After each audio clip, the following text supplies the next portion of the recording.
Exploring the Philippines with Globy. Let's explore in the middle of the Philippines.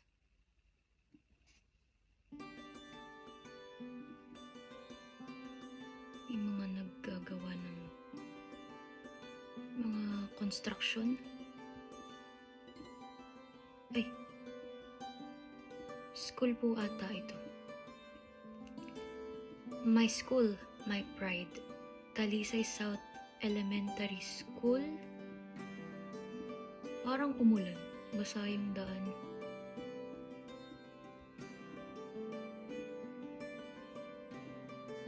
Maraming mga puno dito sa kanilang lugar. Ang ganda. Marami silang tanim. Ang ganda rin ng mga bulaklak na design. Magugustuhan to ni Globy kasi maraming mga halaman. Globy approves. Now let's go in the north of Philippines. Dito tayo sa Luzon.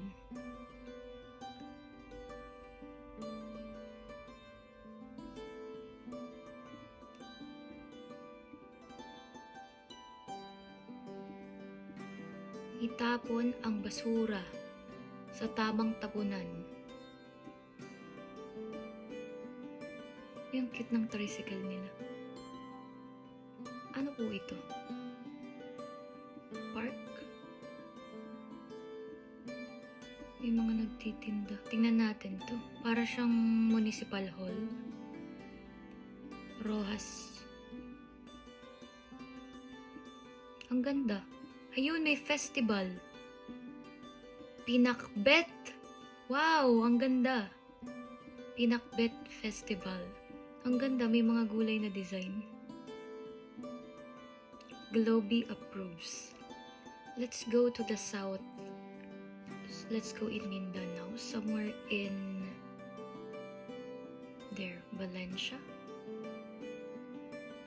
Mga LPG tank. Nasa daan ulit tayo.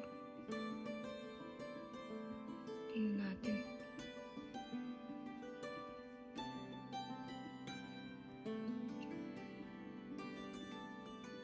Ay, ang ganda ata nun. Tingnan natin. Wow! San Agustin. San Agustin Parish Church. Ang ganda ng simbahan nila. Meron din silang park dito sa tabi. Globy approves. Let's go somewhere on the west. Dito tayo sa west. Palawan.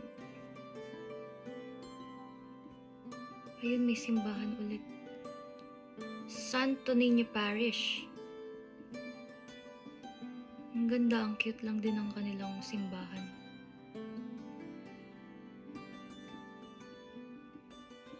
May mga halaman din sa paligid.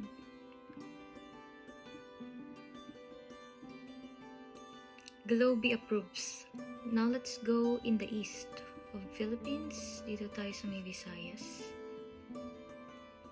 Dito sa may Tacloban.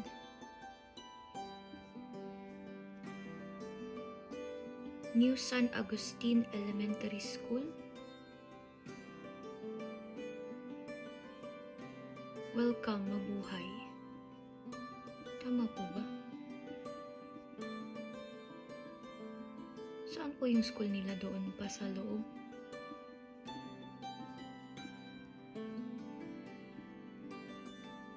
Siguro nga po sa loob pa yung school nila.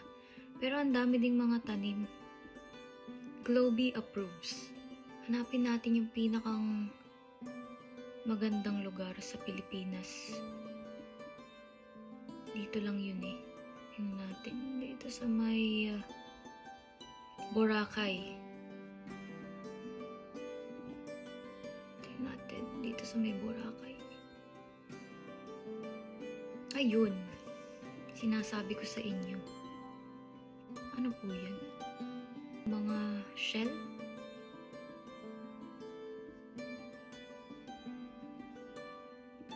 Ang ganda.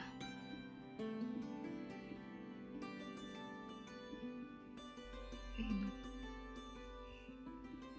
This is definitely Globe certified.